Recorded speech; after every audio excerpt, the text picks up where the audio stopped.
Bien, vamos a abrir la Biblia en la epístola de Judas. Es justamente la anterior a Apocalipsis.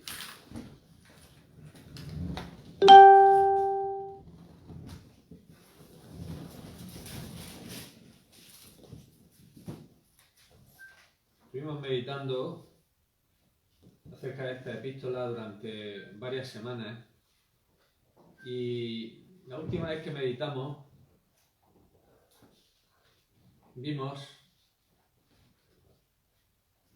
en esta epístola, para hacer una pequeña introducción, se predice claramente la apostasía, no como algo que pudiera o no pudiera manifestarse, sino como algo que ya estaba manifestándose. Eran los días de los apóstoles, Judas era un apóstol y ya se estaba manifestando, o sea que podemos esperar que hoy pues también se siga manifestando con bastante más fuerza quizá que entonces se manifestó, y aún en el tiempo futuro la Biblia predice una apostasía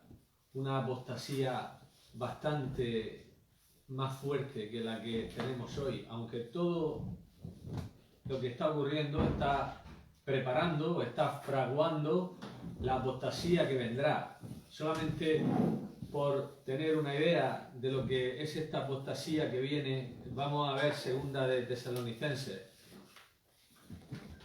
Segunda de Tesalonicenses, en el capítulo 2, el apóstol está hablando del Día del Señor. El Día del Señor comienza con la segunda venida de Cristo a la tierra, con todos sus juicios introductorios, y finaliza después del reinado de Cristo, cuando este cielo y esta tierra sean purificados por fuego, como nos dice el apóstol Pedro. Y entonces los tesalonicenses estaban dudando, porque en la primera epístola a los tesalonicenses, en el capítulo 4, el apóstol les había dicho que deberían de esperar que hubiera el arrebatamiento, ¿verdad? ¿Os acordáis, no? En el capítulo 4, a partir del versículo 13 al 17, cuando Pablo les dice: no quiero que ignoréis acerca de los que duermen, para que no os entristezcáis como los otros que no tienen esperanza, pues si creemos que Jesús murió y resucitó, así también Dios traerá con Jesús a los que durmieron en él.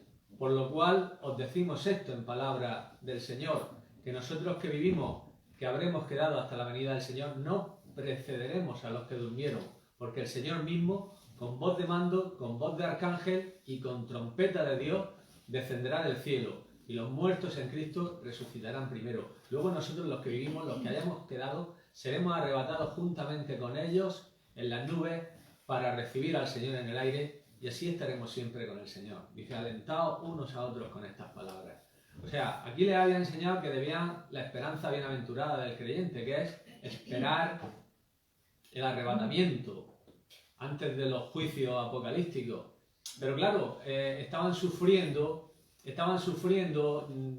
de persecución. La iglesia de Tesalónica estaban sufriendo aflicciones, y entonces pues pensaron que esas aflicciones, que esas tribulaciones que estaban pasando eran ya los correspondientes al tiempo de tribulación, que no iban a ser arrebatados, que iban a quedarse aquí. Entonces el apóstol Pablo tiene que aclararles que está hablando del día del Señor. Les dice en el capítulo 2, versículo 2, dice: no os dejéis mover fácilmente de vuestro modo de pensar, ni os conturbéis ni por espíritu, ni por palabra, ni por carta, como si fuese nuestra, en el sentido de que el día del Señor está cerca. Claro, le estaban diciendo: no, estos sufrimientos algunos decían, estos sufrimientos que estáis padeciendo son los del día del Señor ya, la venida de Cristo a la tierra a reinar, y por eso estáis sufriendo. Y entonces les dice en el versículo 3: nadie os engañe en ninguna manera, porque no vendrá ¿qué? El día del Señor, sin que antes venga la apostasía y se manifieste el hombre de pecado y el hijo de perdición, es decir, lo que conocemos como el anticristo. Entonces dice: no, no os dejéis mover de vuestro modo de pensar, porque el día del Señor, la venida de Cristo a la tierra, con todos esos juicios introductorios de que nos habla Apocalipsis, no vendrá sin que antes venga la apostasía. Entonces, aquí es una apostasía muy peculiar, por eso el artículo determinado, porque esa apostasía que ocurrirá justamente antes de la venida de Cristo, evidentemente es una apostasía como nunca antes se habrá manifestado. Por eso dice la apostasía. No habla de que habrá apostasía, no habla de la apostasía. Evidentemente, como vemos en Apocalipsis, será una unión de toda la cristiandad apóstata bajo posiblemente la autoridad del papado, se unirán y irán a lomos de, como dice Apocalipsis 17 en los primeros versículos, irán a lomos de la bestia, de las 7 cabezas y los 10 cuernos, pero luego caerán los juicios de Dios sobre ella. Entonces, durante un tiempo se le va a permitir que pueda realizar sus sueños. Los sueños de la cristiandad apóstata, ¿cuáles son? Pues sueños de riqueza, sueños de poder, sueños de autoridad, sueños de fama. Estos son los sueños de la cristiandad apóstata. Y se le va a permitir que los tenga. Pero va a ser una iglesia apóstata total. Va a ser una iglesia que es una ramera. Va a ser una ramera. Entonces, lo que nos dice aquí es la apostasía futura. Pero la apostasía que nos habla el apóstol Judas es una apostasía que se está manifestando ya. Se está manifestando y, como digo, está preparando la futura apostasía grandiosa que se va a manifestar en el tiempo de la tribulación. Pero hay ya apostasía. Hay apostasía. El apóstol Judas en su epístola nos lo dice claramente. Nos dice que es necesario que contendamos, nos dicen los primeros versículos, ¿lo recordáis? Que es necesario que contendamos ardientemente por la fe que ha sido una vez dada a los santos, porque han entrado algunos hombres encubiertamente que convierten en libertinaje la gracia de Dios, niegan a Dios, el único soberano, y a nuestro Señor Jesucristo. Luego les pone los ejemplos de aquellos de apostasía que vimos. Quiero recordaros que el Señor, habiendo salvado al pueblo, sacándolo de Egipto, después destruyó a los que pecaron, y los ángeles que no guardaron su dignidad, sino que les pone una serie de ejemplos, ¿no? Y luego da las características de lo que van a ser estos apóstatas. Dice que han dejado el camino recto, han seguido el camino de Caín, se lanzaron por lucro en el error de Balaam y perecieron en la contradicción de Coré, ¿no? Estos son los maestros apóstatas, tienen todas estas características y su doctrina pues es una doctrina que no es la doctrina bíblica, la doctrina que todos conocemos de expiación, salvación por gracia, como hemos cantado en la alabanza, y como hemos dicho, hemos orado y hemos dado gracias a Dios por su don inefable, ¿no? No es esa doctrina, es una doctrina que apela a los deseos humanos, apela a los recursos humanos y que proclama justicia, pero no el don de la justicia de Dios, sino nuestra justicia propia, que nosotros por nuestro esfuerzo, que nosotros por nuestra prudencia, por nuestra habilidad, por nuestras capacidades, vamos a poder conseguir ya sea la justificación o ya sea la santificación. Entonces dice que estos maestros son nubes sin agua, nos dice, o sea que no tienen ni el espíritu, son árboles otoñales sin fruto, son fieras ondas del mar, son estrellas errantes que andan de acá para allá y que lo único que van buscando es satisfacer su avaricia y difundir engaño, ¿no? Y luego nos quedamos en la profecía aquella de Enoch, ¿os acordáis? La profecía de Enoch que hablaba de la maldad. He aquí vino el Señor con sus santas decenas de millares para hacer juicio contra todos y dejar a todos los impíos convictos y castigar a todos los impíos y juzgar todas las cosas duras que los pecadores han hablado impíamente contra Dios, ¿no? Entonces aquí nos habla de la maldad que habrá, la profecía de Enoch se refiere a la maldad que habrá en la tierra en el tiempo de la segunda venida de Cristo, ¿no? Será una maldad terrible, será una maldad impresionante, ¿no? Nosotros, gracias a Dios, tenemos la confianza, tenemos la esperanza bienaventurada de que, como dijo Cristo, vendré otra vez y os tomaré para que donde yo esté vosotros estéis, ¿no? Y Él tomará a su iglesia antes de esos tiempos terribles. Pero habrá una rebelión y habrá una iniquidad y habrá una ilegalidad grandiosa en la tierra. Hay personas que piensan que la venida de Cristo va a ser cuando esto esté, cuando hayamos arreglado esto, vamos, cuando los cristianos hayamos conseguido convertir al mundo y hayamos conseguido imponer los ideales del cristianismo y que el cristianismo sea extendido y todo esto, pero la Biblia no dice eso. La Biblia nos dice que esta edad va a terminar en una iniquidad sin precedentes. Ese capítulo 2 que hemos visto de 2 de Tesalonicenses nos dice que Cristo vendrá cuando esté la mayor manifestación de engaño que jamás se haya visto en la tierra. Esto es lo que nos enseña la Biblia por todas partes. Y en el discurso de Cristo, en el discurso de Mateo 24, ¿lo recordáis? Cuando aquellos discípulos le mostraron el templo, cuando salió Jesús del templo, le dijo, mira qué piedras más bonitas, qué edificios más hermosos, y Jesús dice, no va a quedar aquí piedra sobre piedra que no sea destruida, ¿no? Y es cierto que una parte de esa profecía grandiosa de todo el capítulo 24 y 25 se cumplió en la destrucción de Jerusalén en el año 70 por los romanos. Pero si leemos todo el capítulo 24 nos damos cuenta que ahí no solamente se refiere a las características de esta edad, sino se refiere también al tiempo del fin. Y ese tiempo Jesús dijo que se iba a caracterizar sobre todo por engaño. Las primeras palabras que cuando le preguntaron ¿qué señal habrá de tu venida y del fin del siglo? Lo primero que Jesús le dijo es, mirad que nadie os engañe, porque vendrán muchos en mi nombre y a muchos engañarán. O sea, esas fueron las primeras palabras y las primeras advertencias de Cristo. Y, lo que más iba a caracterizar es el engaño religioso. El engaño religioso. Esta es hoy por hoy de las mayores, por no decir la mayor arma de Satanás para impedir que las personas vengan a la salvación. Es el engaño religioso, va a ser un engaño masivo. Va a ser, conforme se va acercando el tiempo del fin, el engaño va a ir aumentando.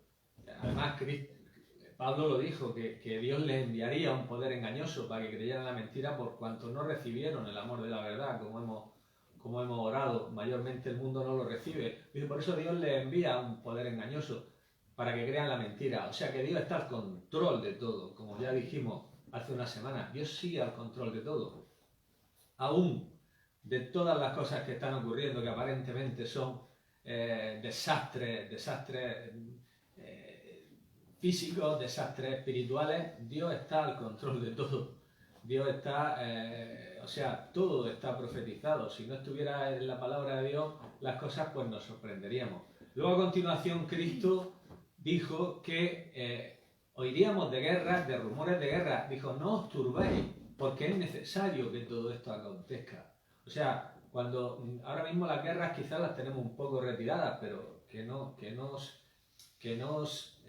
extrañemos que se fueran acercando y las tuviéramos cerca y surgieran muy cerca de nosotros. Y por qué no en nuestro mismo país, que habrían guerras, lo dijo Cristo. Dice, no os turbéis, es necesario, pero aún no es el fin. O sea, esto va a caracterizar a toda esta edad.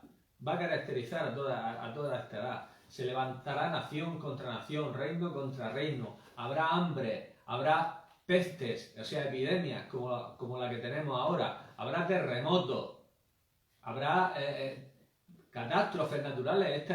Esto no es la descripción de un mundo convertido y un mundo sumiso a Cristo. Esto es la descripción de un mundo convulso. Esto es la descripción de un mar en tempestad, como vio Daniel en el capítulo 7, del cual surgieron aquellas 4 bestias, y la cuarta dice que era espantosa y terrible.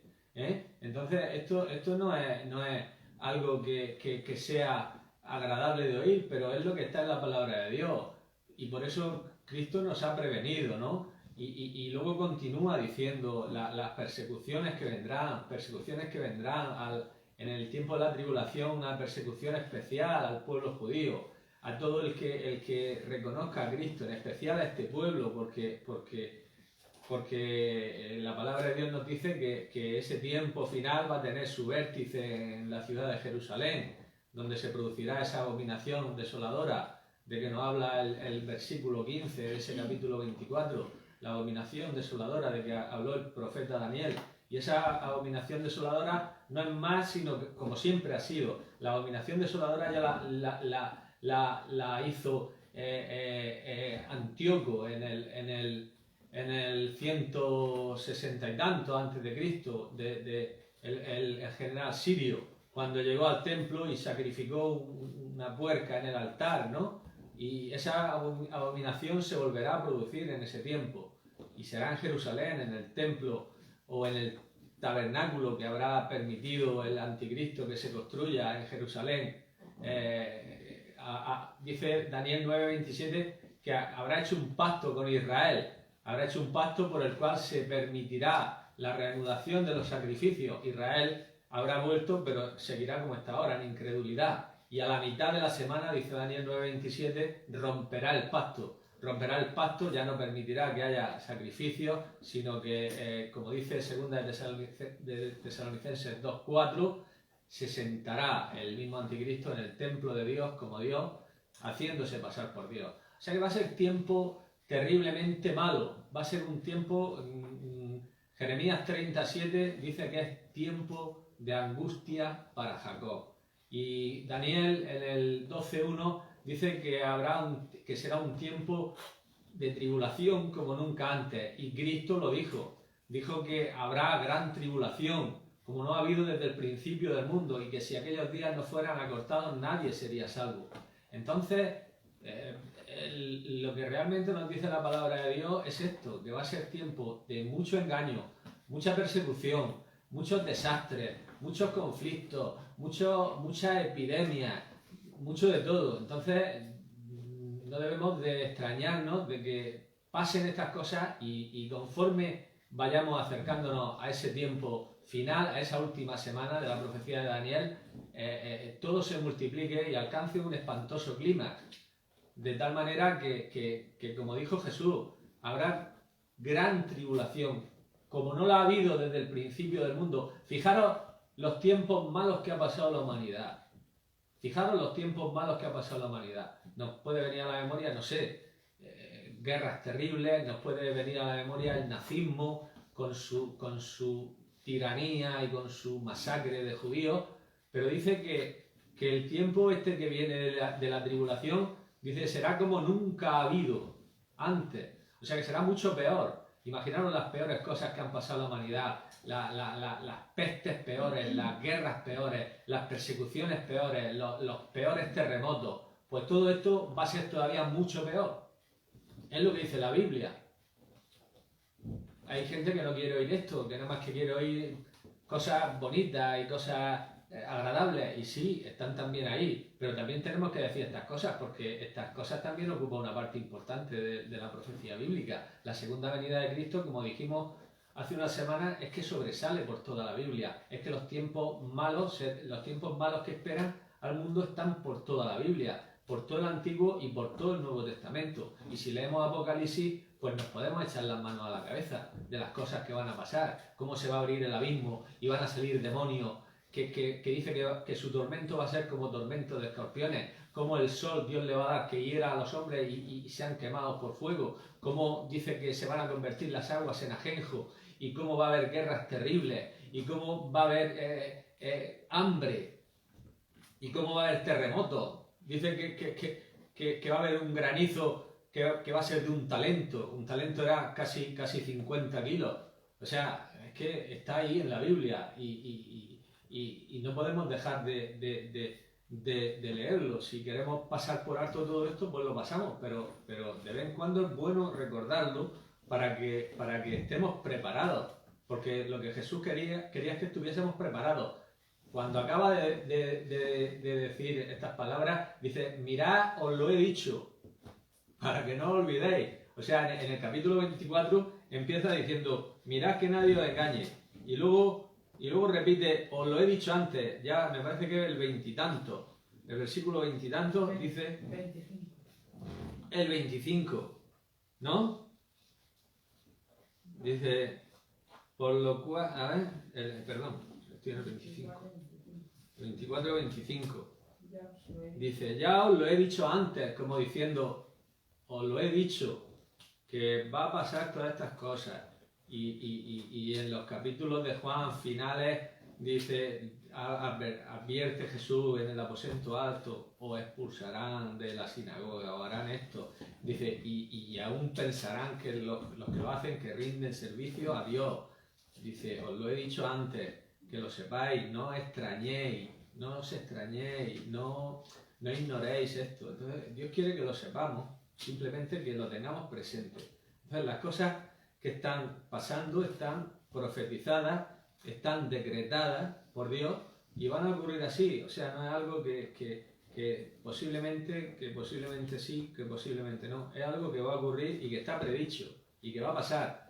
Entonces, pues debemos de ajustar nuestras vidas, nuestros pensamientos, nuestras obras y todo a esto, a saber que el cielo y la tierra pasarán y que su palabra no pasará.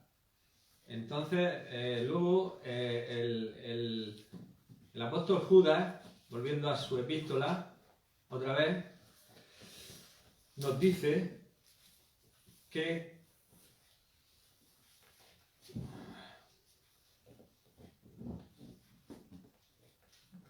después de haber dicho la profecía que pronunció Enoch, dice,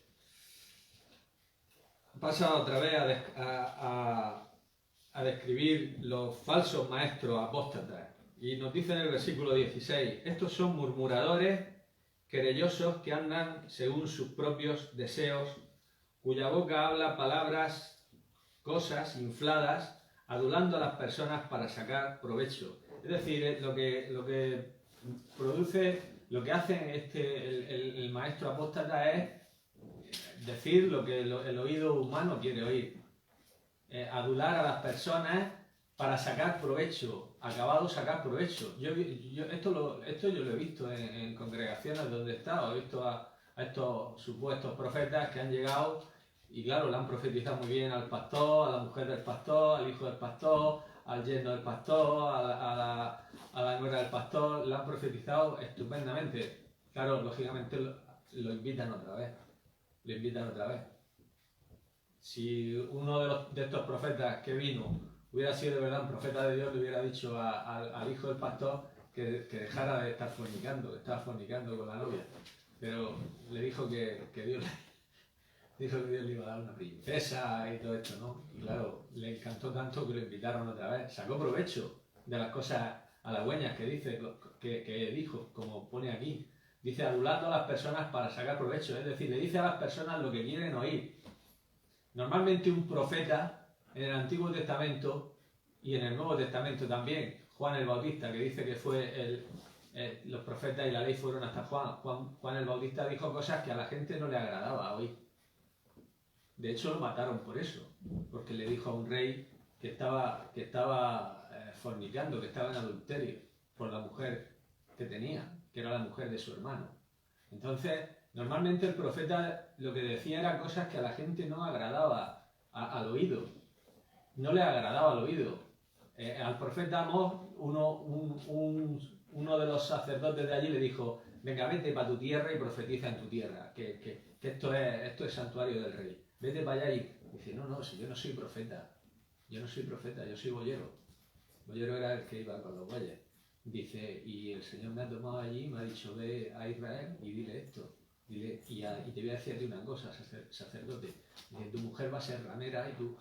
Y imagino que no le gustó nada al sacerdote escuchar aquellas cosas, pero era palabra de Dios. Entonces, lo que realmente necesitamos escuchar es quizás lo que no nos guste oír, lo que no sea agradable a nuestro oído. Esto es la palabra que traían normalmente los profetas.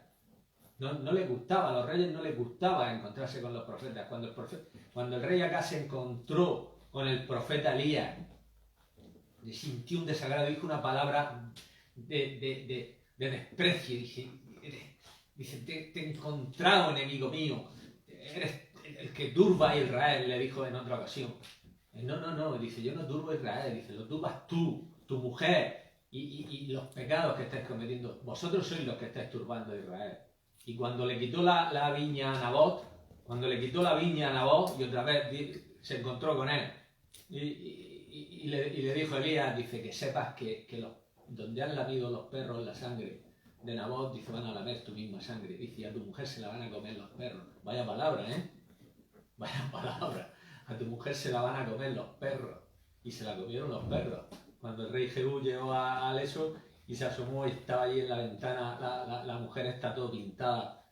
Y dijo el rey Jehú, bueno, todavía no era rey, iba a ser rey, ya está ungido. Dice, echadla abajo. Y la echaron abajo.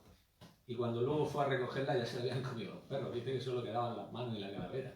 Entonces, quiero decir que no eran palabras agradables las de un profeta. Entonces, aquí vemos lo contrario. Aquí vemos personas que dicen que adulan.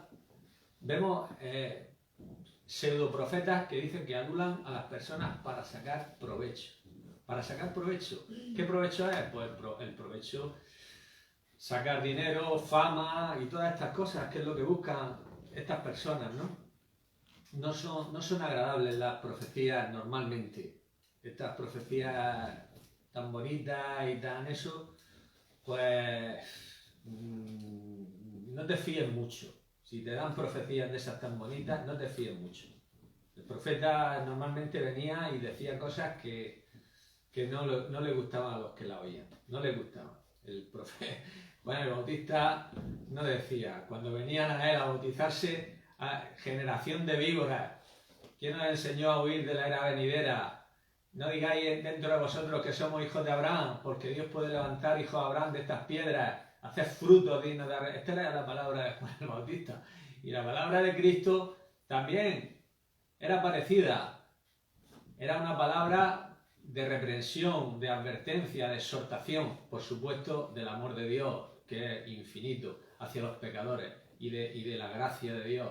Pero iban acompañadas también de esas palabras para aquellos que rehusaban venir. Y las palabras que le dice a los fariseos en el capítulo 23 de Mateo son tremendas. Fariseos ciegos, hipócritas, generación de víboras, ¿cómo escaparéis de la condenación del infierno? Les llega a decir, ¿no?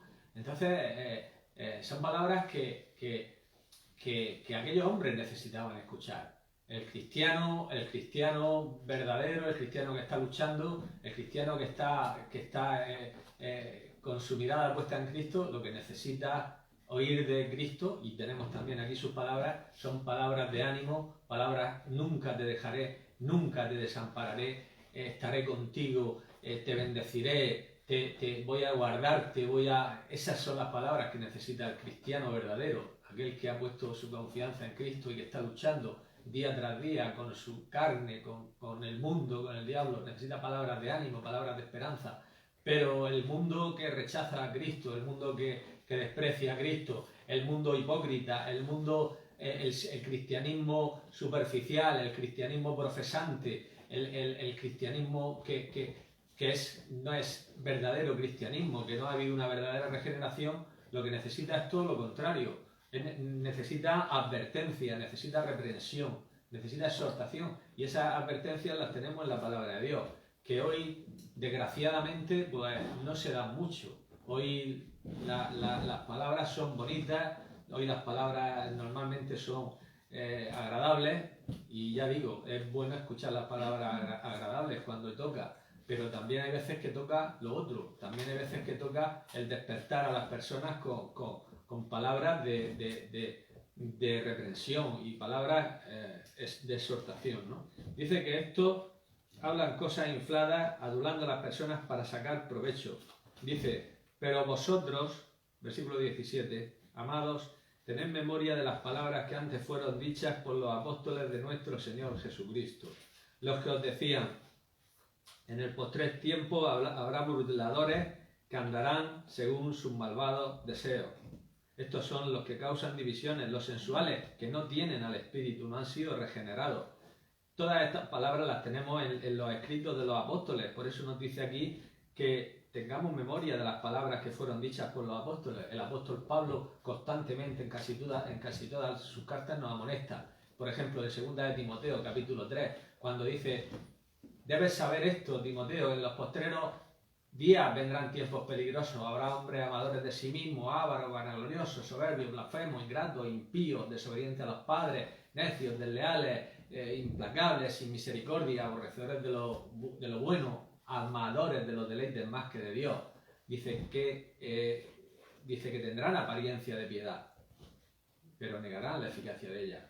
Pablo nos advierte en casi todas, ese texto es uno muy claro. El apóstol Pedro también nos dice lo mismo, cuando está hablando en segunda de Pedro 2 y nos dice que habrá burladores que digan: ¿cómo va a venir Cristo otra vez? Y todas las cosas siguen igual, como desde el principio de la creación. No tenemos que esperar ningún cambio, no hay que esperar nada, aquí tenemos que seguir viviendo. Entonces nos amonestan todos los apóstoles en su epístola. El apóstol Juan, todos los apóstoles nos están amonestando en su epístola acerca de esto. Por eso Judas dice esto: tened memoria de las palabras que fueron dichas por los apóstoles de nuestro Señor Jesucristo. Aquí también tenemos que ver el respeto que tenían unos apóstoles hacia otros por las escrituras inspiradas. La escritura está diciendo: tened memoria de esto, o sea, no olvidéis de esto, como diciendo, tened vuestra Biblia siempre cerca, porque estos apóstoles, al igual que él, lo que pasa es que él no se dice de lo que yo os digo, él dice de lo que os dijeron los otros apóstoles. Pero aquí vemos el respeto que tenían por la escritura entre los mismos apóstoles. El apóstol Pedro llega a decir en su segunda epístola que tengan memoria de las cosas que ha dicho el apóstol Pablo, según la sabiduría que Dios le ha dado, ¿no? Entonces vemos el respeto y la alta estima en que tenían los apóstoles las escrituras. Todavía posiblemente en este tiempo no estaba todo formado el canon del Nuevo Testamento, pero ya estaban circulando epístolas de los apóstoles, de Pablo, de Juan, de Pedro, y el respeto y la honorabilidad que se le daban a las escrituras. Y les pide a los lectores que tengan memoria de las palabras, no las olvidemos. Dice: los que os decían en el postrer tiempo vendrán burladores, estos son los que causan divisiones, los sensuales que no tienen al Espíritu. Una persona que no tiene el Espíritu, ¿a qué apela? Pues apela a eso, a los sentidos, lo que el apóstol Juan dice en su epístola: el deseo de la carne, el deseo de los ojos y la vanagloria de la vida. Eso es a lo que apelan estos falsos sensuales que no tienen el Espíritu. No te van a predicar a Cristo. Te van a estar predicando de conseguir cosas, de que Dios te va a dar esto, que Dios te va a dar lo otro, que vas a tener dinero, que vas a tener coches, que vas a mejorar aquí, Dios, de hecho, Dios quiere que tengamos estas cosas, pero estas cosas no son la prioridad en la vida cristiana. Cristo dijo que buscáramos el reino de Dios primeramente, ¿no? Y que las demás cosas nos serían añadidas. Estos te dicen que busques las demás cosas y que luego a lo mejor se te añade lo otro. Pero es al revés. Los sensuales estos apelan a los sentidos, a los deseos de los ojos, a aquello que de conseguir las cosas, lo que es bello, lo que es atractivo, con el consiguiente deseo de poseerlo, de conseguir lo que enriquece, lo que magnifica. Esto es lo que se está hoy predicando.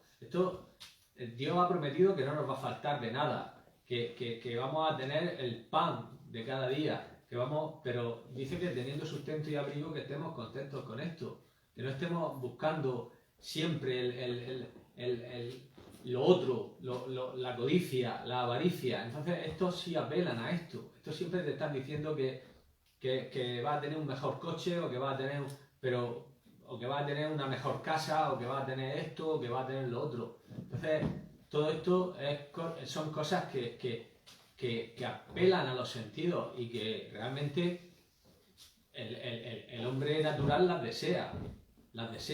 Y el cristiano, si se descuida, puede vivir una vida solamente para esto, solamente para tener comodidades, solamente para tener bienestar material y solamente para estar en una posición muy cómoda. Y entonces esto no es el propósito del cristianismo y el propósito de la fe. El propósito del cristianismo es que todo lo contrario, es que seamos generosos, que seamos dadores, que no estemos mirando por nosotros mismos, no mirando por nosotros mismos, sino por lo de los demás, que veamos las necesidades, que veamos lo que falta a los que están cerca nuestra, a los hermanos, a la familia, a los amigos, que podamos suplir las necesidades. Este es el fin de la obra de Cristo en nosotros, que podamos darnos como Él se dio por nosotros. Lo dice Juan en su epístola, ¿no? En su epístola, no Juan 3.16, sino primera de Juan 3.16. Primera de Juan 3.16 dice, en esto hemos conocido el amor, ¿no? Dice algo así, ¿no? En que Él puso su vida por nosotros, ¿no? También nosotros debemos poner nuestras vidas por los hermanos, nos dice, ¿verdad? Entonces, Él ha puesto su vida por nosotros. También nosotros tenemos que estar dispuestos a poner nuestra vida por los hermanos. ¿Estamos dispuestos a esto? ¿Estamos dispuestos a esto? A poner nuestras vidas por los demás, si es necesario. Y hoy justamente esto es sacrificio. Poner nuestras vidas por los demás es sacrificio. Es que te puedan llegar a matar por los demás, porque pone el ejemplo de Cristo. A Cristo lo mataron. En esto hemos conocido el amor, en que Él puso su vida por nosotros. También nosotros debemos poner nuestras vidas por los hermanos. Si alguno tiene bienes de este siglo, bienes de este mundo, y ve a su hermano tener necesidad y cierra contraer su corazón, ¿cómo mora el amor de Dios en él? Nos dice también en ese mismo capítulo. ¿Cómo mora el amor de Dios en él? Amados, no amemos de palabra ni de lengua, sino de hecho y en verdad. Entonces, esto es lo que debemos de oír constantemente, porque somos por naturaleza egoístas, avariciosos, codiciosos. Si encima nos alimentan esas características carnales, pues apaga y vámonos. Tenemos que oír justamente lo contrario, tenemos que oír un contrapeso. Pero estos sensuales que no tienen el espíritu, como dice Judas, y que están dispersados por entre todos los sitios encubiertamente, como dicen los primeros versículos, han entrado encubiertamente, están ahí, están predicando en los púlpitos cristianos, llamados cristianos, están dirigiendo instituciones cristianas, están gobernando congregaciones, y son sensuales que no tienen el espíritu, solamente apelan a los deseos de la carne, los deseos de los ojos y la vanagloria de la vida, el deseo de ser independiente, de entremeternos en cosas que Dios ha querido mantener en oculto por el hecho de salir a un sitio y decir, Dios me ha revelado esto, Dios me ha dicho esto, Dios me ha mostrado esto, Dios no sé qué. Y lo único que se busca es preeminencia, tener la preeminencia, tener la vanagloria de la vida, y todo esto nos gusta a todos. Todo esto nos gusta a todos, y lo que tenemos que oír es lo contrario. Es lo contrario. Yo lo que tengo que oír todos los días es que esté dispuesto a dar mi vida por un hermano, a sacrificarme por un hermano, a suplir la necesidad de un hermano, a morir si fuera necesario. Eso lo tengo que oír todos los días. Tiene que hacer un contrapeso, porque mis deseos son egoístas. Los deseos del hombre son egoístas, y el corazón del hombre es engañoso y es perverso, y lo que tenemos que estar oyendo es todo lo contrario. Es escuchar un mensaje diferente, no las palabras infladas estas, adulaciones, a decir, eres muy bueno, tienes un potencial extraordinario, tienes no sé qué, tienes que desatarlo, tienes que confesar esto, pero ¿qué tengo que confesar? Si si tenemos que decir como el apóstol Pablo, no hago el bien que quiero, sino el mal que no quiero. Yo hago el pecado, está en mí, el mal está en mí, el mal, queriendo hacer el bien, ahí está ley, que el mal está en mí, miserable de mí, soy un miserable. Eso es lo que deberíamos de decir todos los días. Y apoyarnos en la suficiencia y en la gracia de Cristo, y en la misericordia de Cristo, y venir con reverencia ante Cristo, con humildad, y no con vanidad y con orgullo, como se oye personas. He llegado a escuchar oraciones de decir: Señor, no voy a aceptar un no por respuesta. Así, además estaba orando, era una mujer, una predicadora, claro. Y Señor, no voy a aceptar un no por respuesta. Pero, ¿qué estás diciendo? ¿Un no por respuesta? Si ni Cristo se atrevió a hacer esa oración. Si Cristo humildemente dijo: Señor, si quieres, pasa de mí esta copa, pero no sea lo que yo quiero, sino lo que tú quieres. Y hoy se nos enseña que nos presentemos y que decretemos y que declaremos y que confesemos y que esto y lo otro. Pero ¿dónde estamos? ¿Esto qué es? Si aquí estamos jugando. Esto es un juego que no es el verdadero cristianismo, claro. Esto es un juego. Es un juego carnal, diabólico, terrenal. Animal, terrenal y diabólico. Es un juego a lo que están jugando muchos de estos que adulan a las personas. Es una sabiduría humana. Es una apelación a los recursos humanos. No es el regalo de la gracia de Dios, no es el don de la justicia de Dios. No, es nuestra soberbia y nuestra vanidad ensalzada a lo máximo. Y ahí nos hemos empoltronado, y de ahí muchas personas no se quieren mover. Y ahí están. Y son miles, y ves la televisión y son miles los que escuchan estas cosas, y todos ahí tan contentos bailando y saltando. Pero ¿qué pasa aquí? Si lo que necesitamos hoy es lo otro. Estamos dispuestos a dar la vida por los hermanos. ¿Estás dispuesto a morir por un hermano? ¿Estás dispuesto a morir por un hermano? Si hiciera falta, a morir. Eso es lo que tenemos que oír. No es otra cosa. Que el Señor nos ayude. Y hoy nos quedamos.